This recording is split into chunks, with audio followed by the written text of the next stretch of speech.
programa de hoje, o homem mais procurado para colocar os famosos no shape. Que bodybuilder, justo no dia da saúde e da nutrição. O mestre do assunto. Água, limão, glutamina e gratidão. Com vocês, o sarado, o impávido colosso, Dr. Baracá. Fala, doutor Baracá. Como que é? Água, limão, glutamina e gratidão. É isso aí. Glutamina. Hoje é o dia do bem-estar e da... Saúde e nutrição. Saúde e nutrição. É isso aí. Temos aqui o mestre. Eu estou muito feliz de estar aqui nessa data, nessa oportunidade. Primeiro eu queria agradecer o convite, parabenizar o espetáculo que vocês são. E esse novo formato agora, né? Que eu vi no primeiro era de rádio. Esse agora é de TV, né? Isso aqui é mais... sim. É. Agora estamos no talk show aqui. Ele é mais... Muitas gambiarras. Mais ou menos. Wannabe. É o wannabe. O salário é o mesmo. O salário é um só, ruim. Salário ruim. Você não faz ideia, viu, Baracá?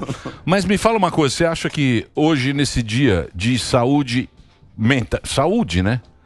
A saúde deve englobar tudo, saúde mental. Não há como. Se você envolve nutrição, vou até começar por aí. O órgão que mais se comunica com o cérebro é o intestino. Por isso que ele é considerado o segundo cérebro, ou um órgão inteligente. Produz mais de 30 neurotransmissores, mais de 90% da serotonina que o cérebro precisa, tem mais neurônios do que toda a coluna dorsal. Ele é considerado um órgão inteligente de conexão com o cérebro. Então, alimentar-se mal vai impactar na saúde mental, e o contrário também é verdadeiro.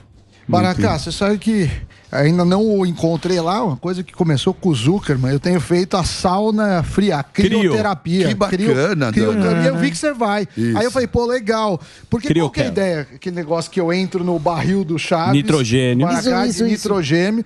E aquilo, pra mim, eu tenho usado para concentração, eu tenho hiperatividade, mas parece que tem benefícios de emagrecimento. Eu queria que você explicasse um pouco a função, porque me perguntam, e eu não sei explicar. Por que que o gelo libera serotonina, a crioterapia lá... A verdade, a crioterapia ou o banho de gelo é submeter o seu corpo a uma queda de temperatura corporal. Eu consigo baixar 12 graus de temperatura corporal. 16. Parabéns. Minha esposa também baixa 16 ou 20, ela consegue bastante. Quanto maior a sua queda de temperatura corporal, maior os benefícios que você acumula, né? Acima de tudo, motivação, disposição, vigor, energia. Inibição de dores articulares e musculares, inibição de inflamação, diminui as citocinas inflamatórias que fazem parte de todo o contexto de adoecimento, promove um aumento e uma aceleração do metabolismo. E lógico que ele não vai emagrecer, mas se você estiver fazendo um programa e associar a sua crioterapia, você também vai ter benefícios. Mas isso aí também pode tomar um banho gelado, que é a mesma coisa. O banho gelado é excelente para disposição, mas ele não consegue fazer a temperatura do Dana baixar 16 graus. Mas qual é o objetivo de baixar 16 graus? O corpo entra numa reação metabólica diante dessa situação, que é lhe promover uma série de antioxidantes e lhe promover essa disposição como um efeito rebote, uma resposta a essa queda de temperatura corporal. Você colhe os benefícios que o corpo promove quando submetido a uma queda, que lógico tem que ser numa temperatura curta antes que desenvolva... São 3 minutos. Só 3 minutos. Uma hipotermia. Pode chegar a menos 170, tem a banheira de gelo que também usa essa terapia. A banheira de gelo é mais difícil. A crioterapia é mais fácil porque você está sob o gás de nitrogênio. Já na banheira, não sei quem já experimentou isso, é difícil controlar a respiração com a água no corpo. 3 primeiros minutos são difíceis. Ali no começo é complicado, você tem que treinar. A dica para quem vai fazer isso é controlar a respiração. Você não consegue controlar muito o que pensa, você não consegue controlar o seu coração. Em algum momento você pode ter um descontrole. A única coisa que nós temos controle é sobre a respiração. Qual que é a diferença entre as duas, além do sofrimento, que parece ser pior? Os benefícios são os mesmos. O gelo tem um sofrimento maior e um risco de hipotermia que o gás de nitrogênio não oferece. Ô Baracá, eu acho isso aí... Muito moderno? Não é, porque tem essas coisas. Mas outro dia eu tava vendo lá, outro dia tava lá, não sei o que, não, eu gosto de chocolatinho. Não, mas você tem que comer um chocolate 80% de cacau. Cara, é melhor você pegar uma aspirina e comer... Pedaço de guardanapo. Você pega uma aspirina e come... Porque o cacau, ele é energético. Que chocolate... problema é o açúcar, Emílio. Ele que vai falar, o especialista. O gostoso do chocolate é o chocolate. O que eu entendo quando o Emílio diz isso? Né? A gente fala, não come o chocolate, come esse. Isso aqui não é o chocolate que eu quero. Né? Então, você está em busca de uma sensação prazerosa, é um direito seu. Se você souber usar com inteligência, um pedaço, uma pequena recompensa e se sentir satisfeito, está sob controle, não tem nenhum problema um pouco de açúcar. O problema é que as pessoas usam o açúcar como uma droga recompensatória. Gostoso, por estresse, uma caixa de bis. Isso. Aí procrastina, aí tá triste, aí tá agitado. O que ele vai fazer? Ou ele fuma, ou ele bebe, ou come açúcar. Kit Kat. E aí vai. O problema é a forma compulsiva com que muitas vezes eu mesmo já fui da caixinha do bis de 2 seguidas. Olha aí, gostoso, hein, Baracá? É bom, você hein? sente saudade. 3, 4 na boca pra ficar legal. O bis você come mais porque ele tem açúcar e sal, né? Também falam que te dá mais sede. Porque ele dá mais sede, aí ele não te enjoa do doce e você continua comendo. Então tu tem uma estratégia. Aliás, o dia de hoje não poderia deixar de comentar, já que estamos tocando no alimento ultraprocessado e industrializado, que não podemos deixar de levantar e considerar a importância que está e a relevância sobre uma sociedade com alto consumo de produtos ultraprocessados. Isso já é conhecido em muitos trabalhos científicos. Há aumento de incidência de doenças crônico-degenerativas, aumento da diabetes, aumento de riscos de AVC, aumento de câncer. Há um estudo da Lancet que, se você diminuísse o consumo de produtos industrializados processados, haveria uma diminuição de 30% de câncer mundial. Isso é muito relevante, né? No Brasil, 57 mil pessoas por ano morrem por conta das complicações dos ultraprocessados. É mais do que a taxa de homicídios no ano, isso. Caramba. É muito grande, né? Então, o que aconteceu com a sociedade? Se você... Aqui são todos jovens, exceto o Emílio também, mas alguém que talvez esteja nos acompanhando lá com mais de 50, 60 anos, vai saber responder o que eu estou dizendo. Na década de 80 ou 90, a gente não conhecia ninguém com doença autoimune. Não conhecia ninguém com câncer, não conhecia ninguém com Alzheimer e Parkinson. Hoje, nessa década atual, todo mundo conhece um amigo próximo de nós com doenças autoimunes. E a única coisa que mudou nos últimos 30 anos é o comportamento alimentar. As pessoas estão comendo menos comida de verdade, estão descascando menos e desembrulhando mais. E isso está impactando na saúde.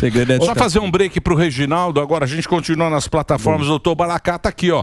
O Instagram dele é Instituto Dr. Baracá. O arroba é Dr. Baracá. Aí, ó. 2,6 milhões. Milhões de seguidores aí. Estamos aqui no Dia da Saúde e Nutrição. Batendo papo com quem entende. É isso vai aí. lá, Reginaldo. Posso? Continuando. Vai lá, gordão. O Emílio, você que é um exemplo. Que venceu a Ô, bariátrica. doutor. Venceu a bariátrica. Venci. Herói. Quem você conhece que venceu a bariátrica? Não é fácil. Não fala assim. Porra, Não fala venceu a assim. O doutor bariátrica. sabe que a gente perde, depois tem um reganho, que é isso aí. Eu já 190, agora eu tenho 140. Eu tô bem. Doutor, o negócio é o seguinte, o Emílio ele é muito cético quanto a essas questões de alimentação e eu ando fazendo acompanhamento do doutor Henrique Lora, um abraço pra ele aí. Já fez merchan? E o Emílio não acredita que o glúten é horroroso glúteo. O glúten é horroroso pra inflamação da gente aqui. Ele fala, que glúten? Desde a época de Jesus tinha glúten. Eu concordo com ele. Mas o senhor não concorda então que o glúten... Porra, Jesus comia glúten. Mas Jesus No céu tem pão, irmão. geneticamente Olha, a porcaria o cara do fazia trigo, tem pão a dó. lá. O incrível é que os dois têm razão. Tá vendo? Os dois têm razão e eu vou explicar melhor para vocês. O glúten inflama ou não nós? Então, vamos lá. De hoje. Primeiro, o Não de glúten, Jesus, o né? glúten nos inflama. Tem mais, né? Quem inflama nos alimentos? Sempre é a proteína do alimento. Certo. Então as pessoas falam, eu tenho inflama por causa da lactose. A lactose é o açúcar do leite, não inflama nada. Quem inflama no leite é a caseína. Quem inflama no trigo é a proteína dele, é o glúten.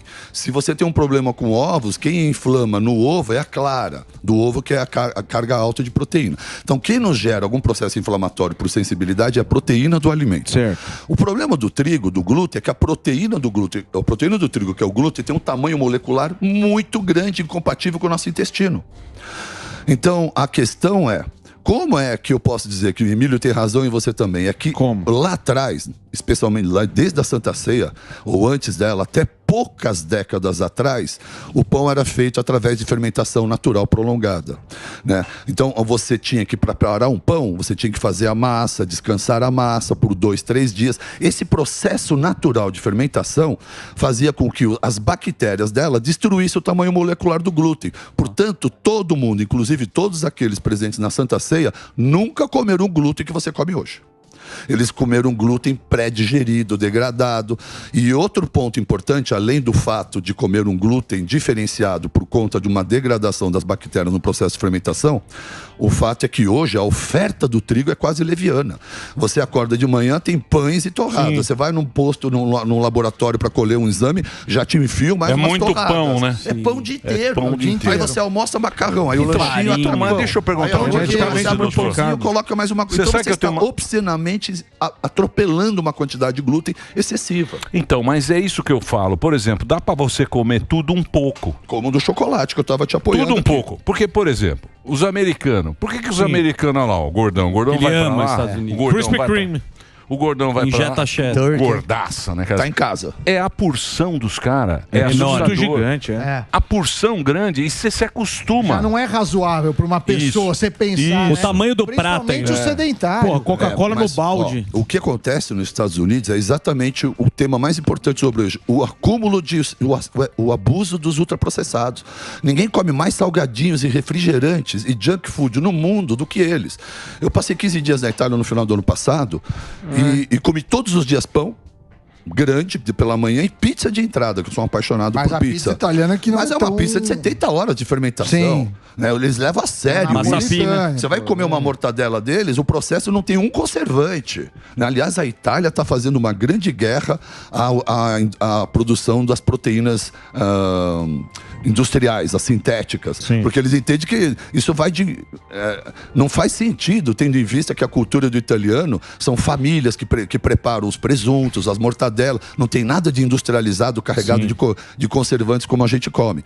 Então, o que há de mais moderno hoje em alimentação? Voltar ao passado. Fermentar um pão, fermentar a massa para fazer um bolo, comer comida de verdade, né? Usar recursos é descascar mais e desembrulhar menos. A modernidade, o pós-guerra, a política de empoderar a mulher e removê-la de casa. Vai, fuma o seu cigarro e vai trabalhar. E deixa que a tua casa eu preparo um molho, eu preparo um molho de tomate pronto, um tempero pronto, um macarrãozinho pronto. E aí, na medida das facilitações que a indústria foi nos oferecendo, né, todos nós, homens e mulheres, fomos abandonando essa atenção especial da cozinha e aceitando essa praticidade processo que é o problema. do ultraprocessado. E aí estamos adoecendo junto com isso. Tem uma outra história. Mas, ô Baracá, posso? Não, só voltando nesse assunto, porque, por exemplo, ninguém vai fazer massa igual minha avó fazia. Sim. Tinha por aquela falha. Pô, você vai lá, compra um Barilla, 10 minutos você fez. Sim. Né? Perfeito. Barilinha... Mas não é aquele instantâneo que eu tô falando, né? Que aquele que ganhou todo mundo na praticidade. Esse é o problema. Porque esse macarrão que você tá falando tá tudo bem. Eu tô falando daquele outro danadinho que fica pronto em 30 segundos, aquele copinho que você põe no micro-ondas. Sim. Essas facilidades pra quem não quer cozinhar nem uma panela d'água. Então, mas como é que o cara que tá ouvindo a gente, que precisa ter essa vida prática, o que ele tem que fazer? Que você pode dar uma dica? Olha, de uma maneira geral, no último programa, vocês me fizeram alguma pergunta, então qual é a dieta ideal? Eu brinquei com vocês, bicho e planta, pra simplificar. Cara, eu preciso dizer pra vocês uma coisa. Eu ando na rua, os caras começam a gritar bicho e planta.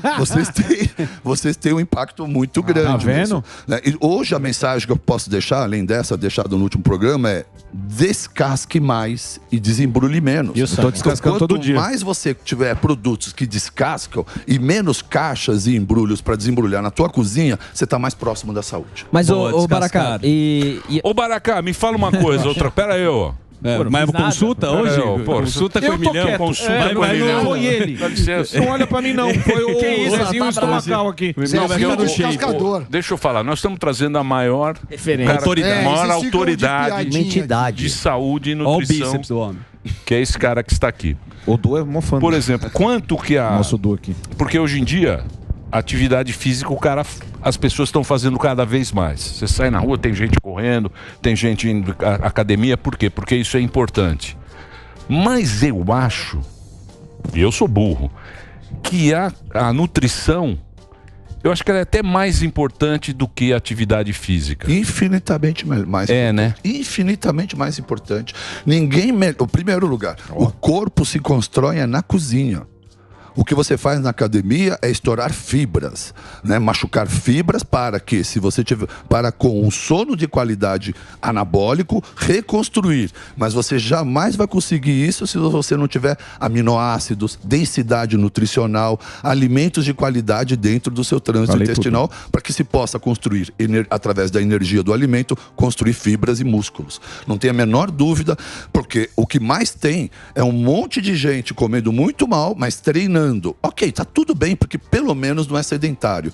Não, porque a saúde não é só alimentação, é um conjunto de ações. Entre elas, escolhas e renúncias de uma vida. Você acorda, escolhe comer ou não, comer saudável ou não, se exercitar ou não, né, vai fumar ou não, vai ficar bravo durante o dia ou vai exercer uma gratidão. São escolhas que fazemos todos os dias e são essas escolhas que vão definir a sua saúde. Não é só uma coisa ou outra. Nós definimos a nossa saúde no decorrer do dia, desde a hora que amanhecemos, né? Eu escolho orar e exercer gratidão por tudo que eu tenho na minha vida. Nesse instante, Emílio, sobe uma energia de bem-estar que tende a reger todo dia. Se você não estiver atento a isso, acorda, trupica, bate o dedo no pé na mesa, olha para o trânsito, para a chuva, já começa a reclamar, você escolheu uma frequência do ódio ruim que vai reger o dia todo. Assim. Então, é um conjunto de escolhas entre o que vai pensar, o que vai falar, o que vai comer, se vai se exercitar ou não, é que vai, ao final das contas, te trazer a saúde que você tanto quer. Ouviu, Emílio? De autoconhecimento, você precisa de uma estratégia para alimentação, é o que eu percebo. Posso entrar? Não, você precisa de uma estratégia para a vida, o que ele está falando. Só rapidamente, para tudo, né? Mas tem uma história de quebrar o pico glicêmico. E eu tava ouvindo a gente falar que o açúcar ele quebra muito. Eu tô conversando muito, mas essa é uma interessantíssima. Você sabe que as pessoas... Falou agora... Não, o cara tá fazendo consulta ao vivo. As pessoas estão tomando vinagre orgânico de maçã. Você tem que começar pela fibra, depois pela proteína e depois pelo carboidrato. Faz sentido o que eu tô falando? Faz muito sentido, né? O que as pessoas... qual é o grande mal hoje em saúde? Insulina alta. Né? E aí, à medida que a insulina... O que é a insulina? É um hormônio do pâncreas. Qual é a função dela? Baixar os níveis de açúcar. Então, à medida que você come alimentos ricos em carboidratos ou açúcar, sua glicemia aumenta. O pâncreas acorda, manda uma insulina para baixar a glicose. Dependendo do seu modelo comportamental, comendo açúcar o tempo todo, marinha, ou alimentos de alto índice glicêmico, sua glicose está sempre alta, seu pâncreas está sempre trabalhando para manter a insulina alta, e em algum momento da sua vida, a insulina vai ficar alta, e a glicose não vai baixar. É porque você já desenvolveu uma resistência à insulina. É a partir da resistência insulínica que todas as doenças plurimetabólicas conhecidas, elas começam a despertar. Hipertensão, arritmia, doenças cardíacas, diabetes. Humor, então. Tudo despenca, né? Então, a ideia é, pela manhã, se você escolhe comer, não inicie logo com uma carga de açúcar, um copo de suco de laranja, não faz o menor sentido. Ninguém precisa dessa energia toda açucarada pela manhã com pico de glicose. Por isso que o jejum intermitente tem conquistado tanto e de uma maneira simples. Mas funciona. Não, ele defende isso aqui. É muito difícil, porque você fala que é acima de 12 horas, né? Comer... Explica um pouco como fazer. Aliás, eu vou aproveitar aqui, Emílio. Vamos lá. Acabei de lançar um guia do jejum intermitente, é o meu terceiro livro. Tá vendo? Então, estão falando muito disso aqui, né? Na verdade, o jejum é considerado uma moda, apesar dela ser um comportamento milenar, né? Yom Kippur, no Ramadã. Todas as religiões. O Ramadã, nesse momento, está praticando o jejum, exatamente todas as religiões. O Ramadã é só à noite, né? É de dia, todo o período do sol. Você só pode comer depois que o sol se põe, até ele aparecer. Então, o que o jejum trouxe, na verdade? O que emagrece é comer menos. Não tem segredo. Vamos fazer isso que vai emagrecer. Não, é comer menos, é calórico, pô. Você quer emagrecer bastante, você tem que diminuir sua ingesta calórica. O jejum, de uma certa maneira, é uma ferramenta para facilitar isso. Porque à medida que você pula uma refeição ou pula 2 refeições, naturalmente você já diminui sua carga calórica e ingesta diária. Então é uma maneira fácil, porque as pessoas... o que a gente precisa ajudar as pessoas de uma maneira simples a encontrar um caminho de constância. Não adianta eu dar uma dieta de 8 refeições calculadas e pesadas que a pessoa tem dificuldade de fazer e de sustentar na vida. Mas, doutor, na constância de ajudar em dieta, sua bênção, tá, doutor? Assim, ajuda no dia da saúde, as pessoas, o cigarro é um veneno que mata e talvez eu morra até dele. Deus queira que não. Existe alguma dieta ou alguns alimentos que de repente parar de fumar é difícil, mas que vá ajudem. Ele quer comer um frango e parar de fumar o Marlboro, basicamente. Frango de nicotina. Ele quer uma feijoada e parar de fumar. Porque esse chiclete é caro pra caceta. Ele quer, sabe o que ele quer? Ele quer fumar pra caramba e um alimento.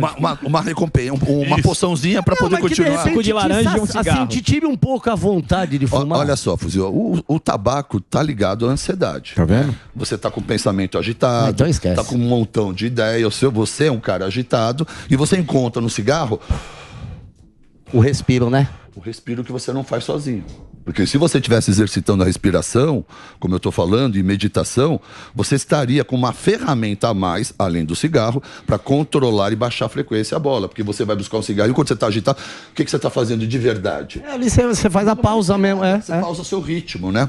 As pessoas que querem parar de fumar, elas conseguem, através de palitinhos de cenoura, de pepino e gelo, beliscando eles para tirar a ansiedade e colocando pedrinhas de gelo na boca, são dicas que esses fumantes costumam compartilhar com a gente. A verdade, Fuzil, precisa querer parar de fumar para poder conseguir. Tem que querer de verdade. Querer muito. Querer muito. Porque é um processo de renúncia. E normalmente o indivíduo, quando para sem entender muito bem, ele escolhe alguma outra coisa para agir de forma compulsiva. A comida, ou o álcool, ou alguma outra coisa. Sim, então a ideia é corrigir na base, no pensamento, na qualidade dele, na respiração. E o exercício vai te ajudar muito a querer parar de fumar, porque em algum tempo você vai querer melhorar sua performance, você vai querer... Porque a melhor coisa do exercício é competir consigo mesmo.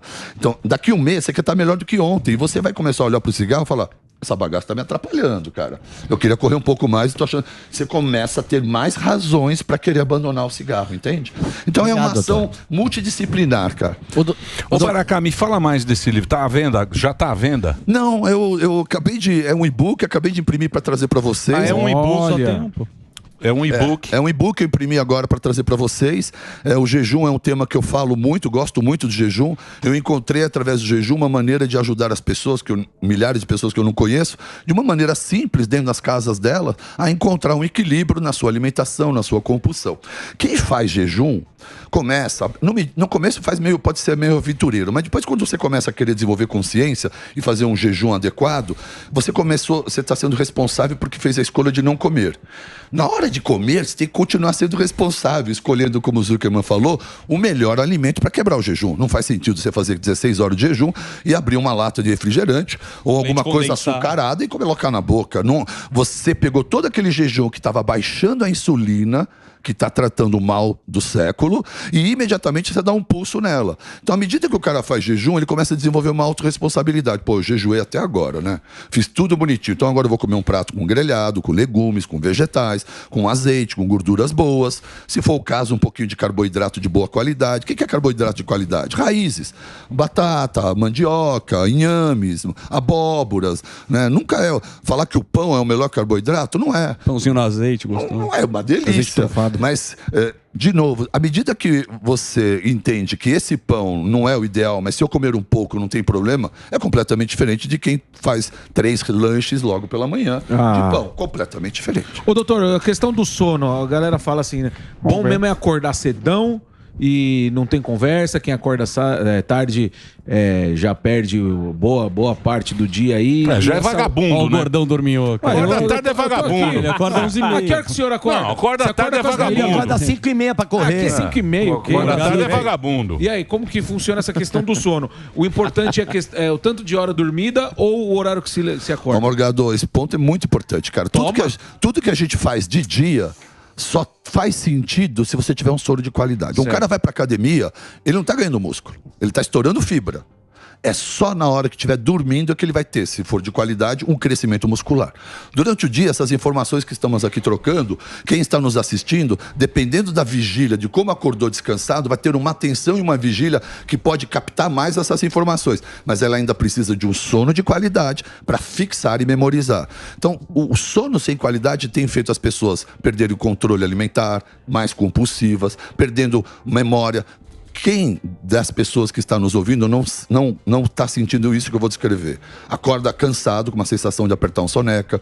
Depois do almoço e final de tarde vem uma queda da disposição. Memória e concentração prejudicada, irritado, impaciente, intolerante.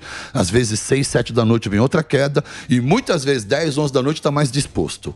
Isso é uma inversão do ciclo circadiano. É uma inversão de saúde, né? Eu gosto de trazer o roceiro como uma referência de saúde. Aquele homem de 70, 80, 90 anos, acorda 5, 6 horas, trabalha o dia todo e dorme 3 horas após o sol se pôr. Ele está conectado com a natureza. Os hormônios, os neurotransmissores estão sendo produzidos de acordo com a regência do sol e da noite. Está conectado com a saúde. O velhinho urbano está de ponta cabeça, né? Ele está cansado o dia inteiro, estou se enchendo de café e à noite está aceso procurando alguma droga para desligar o som, para poder dormir. Então ele já está vivendo a insalubridade do estresse. Puta, Baracá, você falou é todo mundo, né? 99. Exatamente. Merda, mas é isso. Fazer o break rápido. Só o break pro Reginaldo agora. Puta, o Reginaldo vai dormir 2 horas da manhã. Acorda às 3. Esse é o nosso ritmo urbano. Só um breakzinho. Doutor Baracá tá aqui com a gente. Hoje é dia da saúde e nutrição. Fique ligado. Vai lá, Reginaldo. Então quer dizer, tem que acordar cedo. E dormir 3 horas depois que o sol se... 9 da noite e acordar às 5, 6. Aí não faz show. Mas isso também, essa vida também. Veja só, eu dei um exemplo, não é essa a referência. Agora, respondendo melhor ao Morgado, é lógico que o paulistano, o cara metropolitano urbano vai dormir mais tarde. O que é importante? É ter um sono profundo de qualidade. Num adulto, são 6, 8 horas. 6 a 8 horas. 6, 8 horas. Se o cara não acordou descansado entre 6 e 8 horas, não é mais o tempo que vai melhorar. Ele perdeu qualidade, tem que entender o que está acontecendo.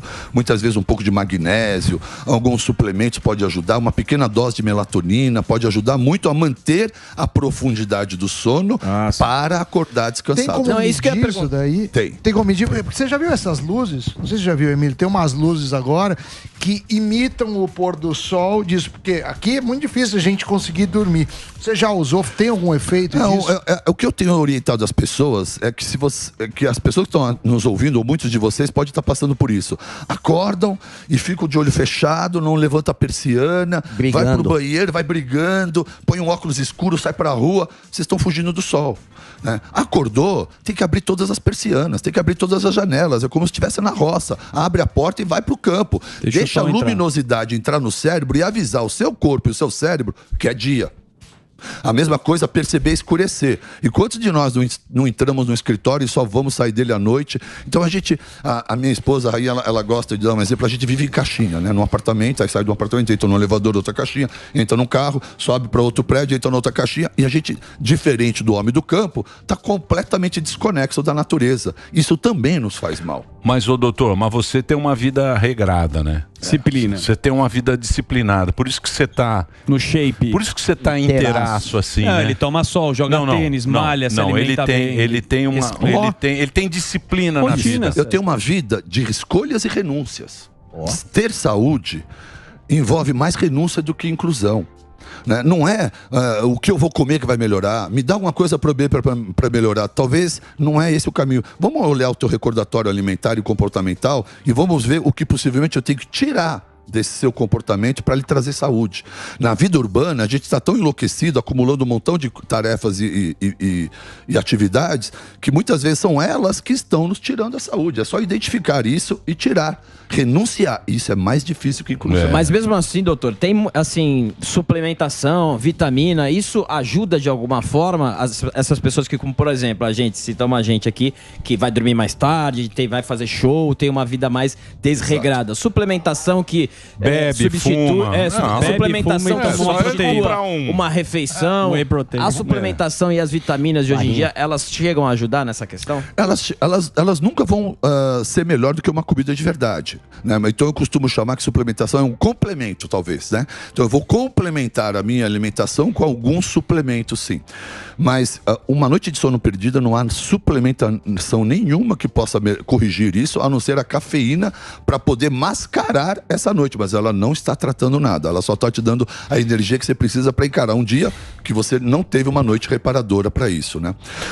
Mas os suplementos da era moderna são muito importantes para a ativação da mitocôndria, para procurar um relaxamento pré-sono, porque diferente do homem da roça, desconectado da natureza e preso a múltiplos pensamentos, a gente precisa estar suplementando para tentar encontrar esse equilíbrio. Então, eu coloco alguns pacientes lá pelas 8, 9 da noite, toma um magnésio glicil, compra um suplemento chamado Relora, um chá de mulungu e de melissa, começa a desligar o telefone, faz uma higiene do sono, alguns suplementos e mudanças comportamentais conseguem começar a ajustar. Mas a verdade é que o homem da era moderna quer ficar ligadão até o último minuto e depois ele quer desligar em 30 segundos, né? Então a gente quer aproveitar a madrugada até... Que horas são? 2? Pô, tem que dormir, agora eu quero dormir rápido. Aí o que a gente aceita? Drogas. Aí vocês aceitam facilmente medicamentos. Por falar nisso, e esses negócios que os caras estão aplicando, os negócios que os caras estão aplicando, que parece para diabético, né? Ozempic.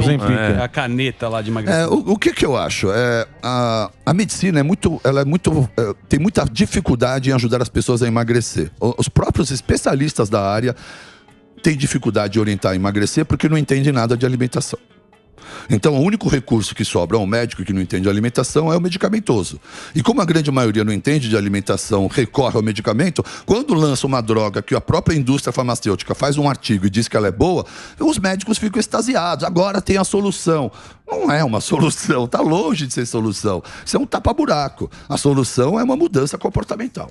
Então, mas esse é que é o problema. Porque esse negócio, cara...